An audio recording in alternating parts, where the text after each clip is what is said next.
So with all these new YouTubers like Ryan Trahan, Sam Sulek really popping across the platform, and Mr. Beast even kind of leaning more into authentic story told videos, some might be thinking that authenticity is coming back to YouTube. It's going to be the prominent style. By authenticity and authentic content, we're talking about more raw, unedited, personalized videos. So I'm going to give my little 2 cents on this, being content creator who made extremely optimized, unauthentic videos, Minecraft channels, 2 million subscribers, to semi-authentic videos, to now extremely authentic videos, which is just these talking to the camera.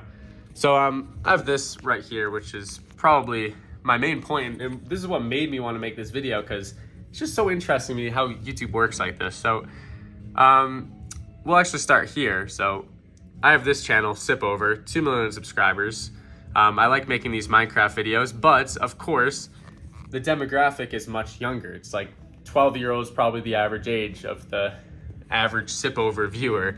So these videos get millions of views. There's a large pool, of course, because kids have a lot of time. They can watch a lot of these videos. These videos are extremely optimized. As soon as you watch one, there's an edit. Here, let's just pull this up. You have so many different cuts, so many different music changes, so many different sound effects, blah, blah, blah. And it does really well in the niche. So by all means, this channel isn't very authentic. The main thing that viewers like about these videos is the quality of them. It matches what they want, their preference. It's the same thing with Mr. Beast. Now, I had that channel and I wanted to make something that actually wasn't, I guess, brain rot, more entertaining, still entertaining, but of course actually provides people value. So I made Ryan Mitchell YT, or just Ryan Mitchell, messed around with a couple different video styles, landed on finance business, which is this teenage millionaires, did 1.4 million views, messed around a little bit more, fell back into the finance, it did well, and then I continued doing them and they didn't do that well. So I have a few different reasons why these might have not done well. The main being that, and we're gonna kind of see why this matters, because these finance videos are still pretty optimized. I would change up music whenever someone's talking, I would add in narration, voiceovers, and they were kind of fast paced, 5 interviews in this video right here. It's only 16 minutes long, right? There's podcasts out there people will listen to that are actually trying to extract value from. Those are like 40 minutes long, 40 plus. So these videos are extremely fast-paced and authentic for an audience that either isn't used to or doesn't want that type of content. Finance, who's the audience here? Yeah, there's probably some teenagers, and that is why I think these teenage millionaire videos did well, because mostly viewers watching this are teenagers. They're used to optimized content. They probably were watching Mr. Beast 2 years ago or are still watching him now. But once you start getting wider, like Shark Tank Rejects interview or Millionaires from the Hood, you're not appealing to as young of an audience. You're appealing to people who genuinely want to see a comeback story, or an actual narrative of something that is going to inspire them. And that's not to say you can't make inspiring, fast-paced content. It's just something that viewers don't actually want to see in that niche. As opposed to Minecraft, which nobody's clicking these videos to get value out of, they're clicking solely to get entertained.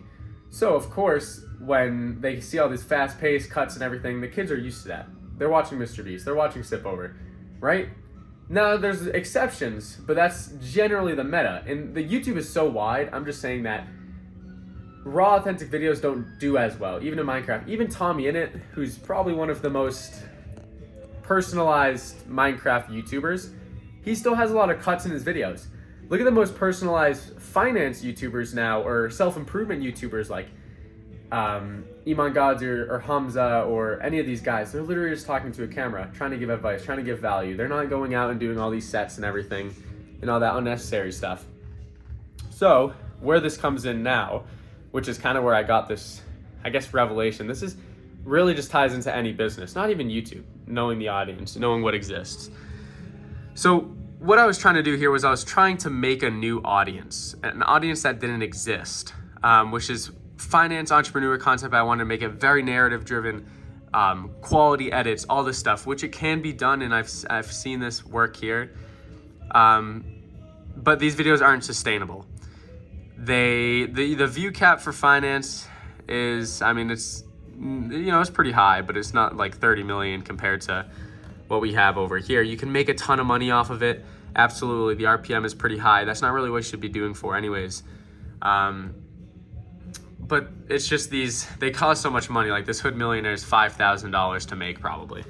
4.6 thousand views. That's like a Big Mac.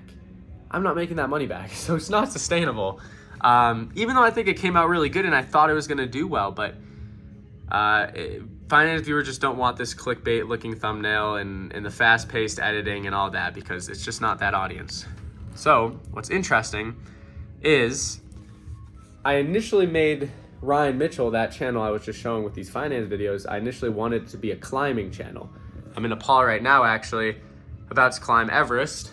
That's what I wanted it to be about this whole time, was like my journey there, and then I want to make a amazing documentary on Everest about what's going on up there.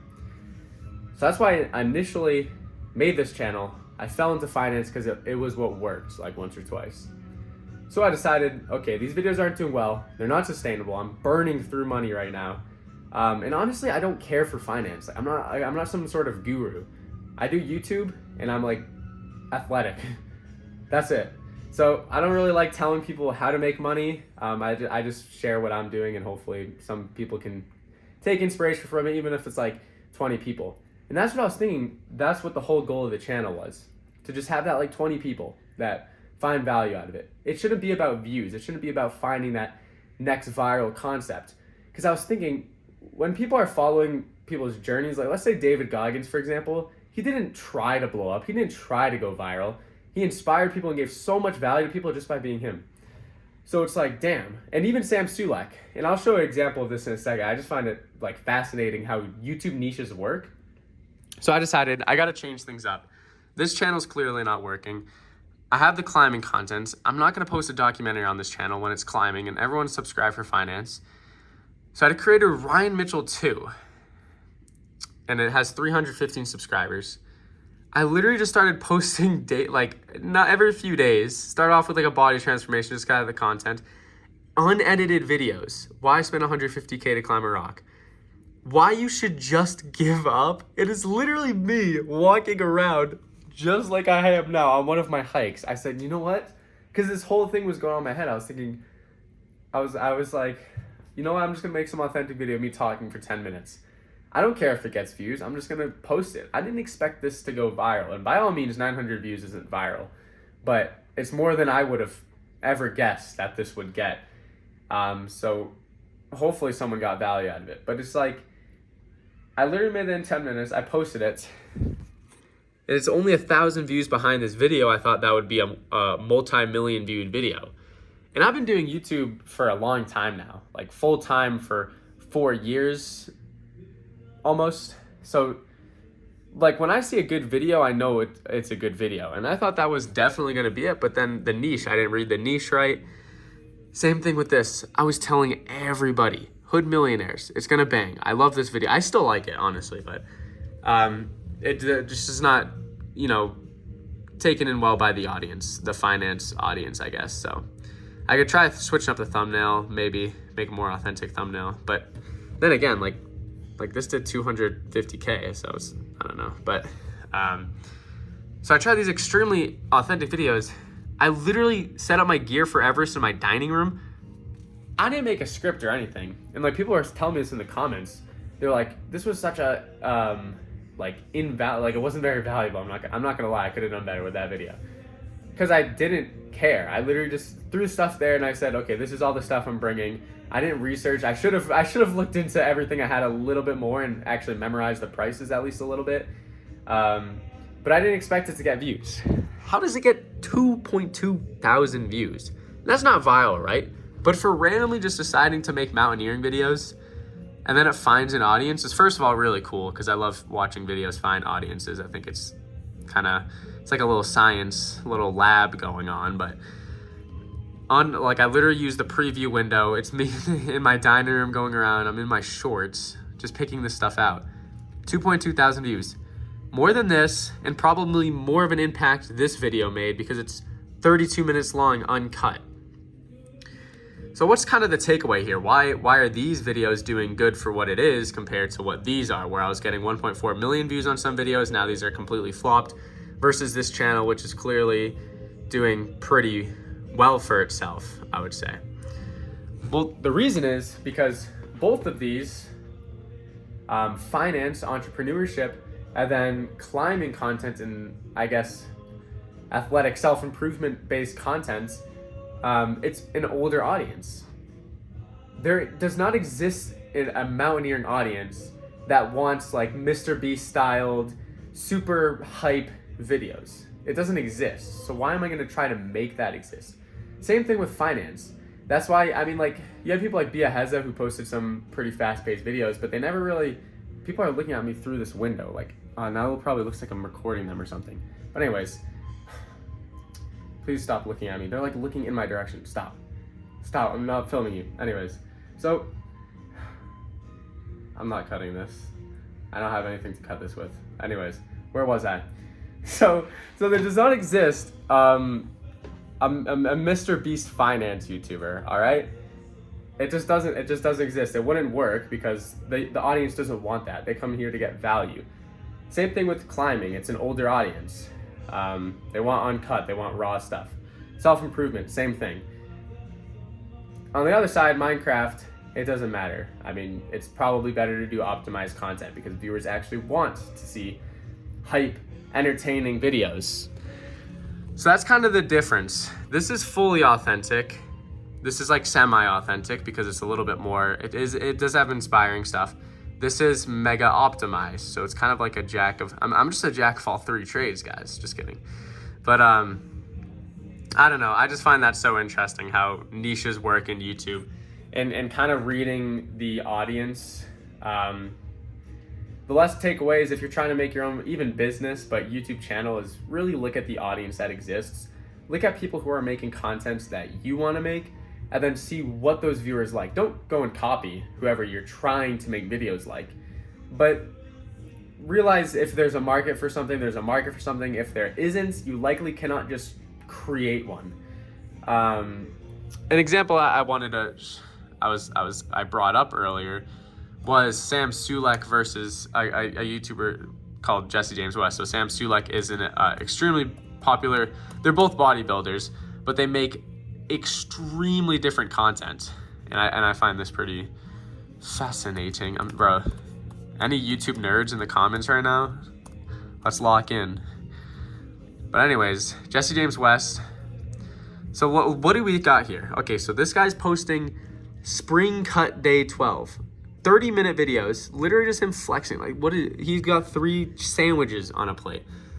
Versus Jesse James West, who posts much more hype videos, right? Like, they're like trendy. Like, I investigated the country that legalized steroids. I woke up at 5 a.m. for 30 days straight.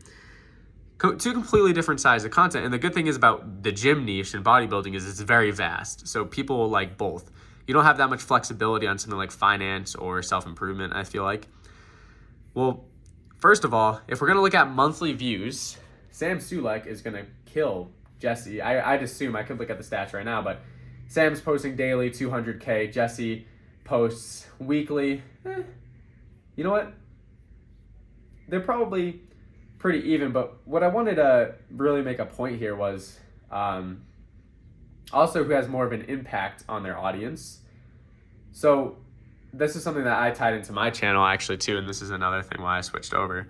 And this is why I'm doing these raw videos. So I kind of figured out randomly that these videos just did better for what I want to do. But I originally created Ryan Mitchell because I wanted to provide value. Best way to provide value is to do authentic, raw content. This, not authentic. This, authentic. It's 30-minute videos of me talking about whatever I have on my mind. That's literally what I'm doing right now.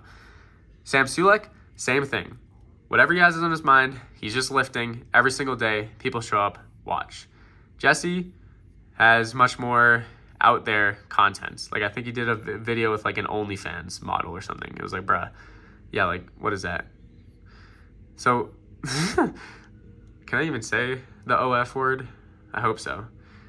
YouTube's weird like that. I'm pretty sure I remember. I I meant I only have 5 fans. Like, bruv, come on. But anyways, he's going to make a much more of an impact with this content, 30-minute long, with so much more watch time compared to these 8 minutes, 47 seconds. So that's also what I realized with this channel is why am I spending $5,000 for a 16-minute video when I could actually impact like a consistent 1,000 viewers. So it really depends on what your audience. So if you, let's say you're making a channel, you're even making a business, it really just depends on what you want. So identify that first. That's your goal. Is it to make money? Okay, well, you're probably going to want to go the route of finding a niche that as many people as possible will watch, have a lot of time, something like Minecraft. I don't know. If you're actually trying to make an impact, provide value to your viewers, you're going to want to look into like finance, business, self-improvement. So then you have to go and figure out, okay, what do those audiences like? What exists? What audience exists for those types of content? And then work off of that. Don't copy, work off of it. And this could be business too, right? Like look at existing businesses that, you might be competing with. Look at what their audience likes and develop it in your own way. Don't try to don't try to create an audience that won't exist, because some content just doesn't work in some niches. It's just how it is. So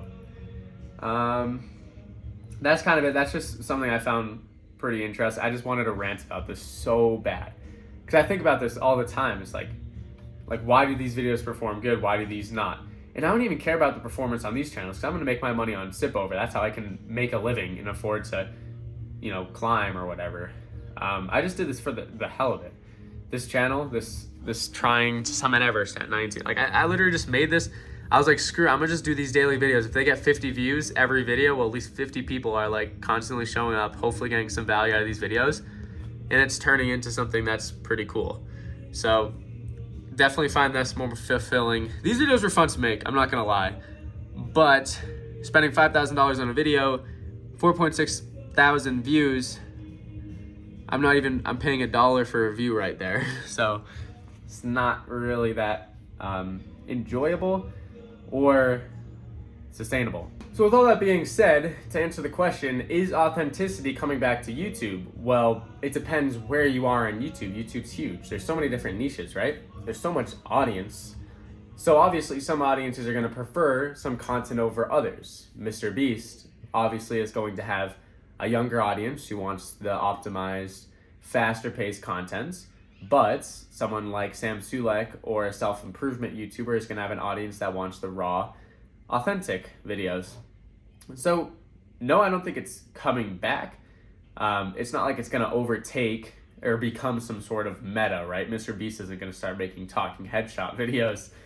I just think it might get popular, or there might be some YouTubers that really blow up because of it, and then it looks like it's taken over a little bit. That's kind of my 2 cents. So don't think there's one meta, there's one thing that you need to be on. It just depends on what your goal is and what your niche is, and kind of stick to that. So yeah, I mean, that's my rant. I don't usually rant about YouTube on here, but if you want to see more YouTube rants, then subscribe. Daily Everest logs from now on, whenever I have Wi-Fi. So stay tuned, and yeah, let's get it, everyone.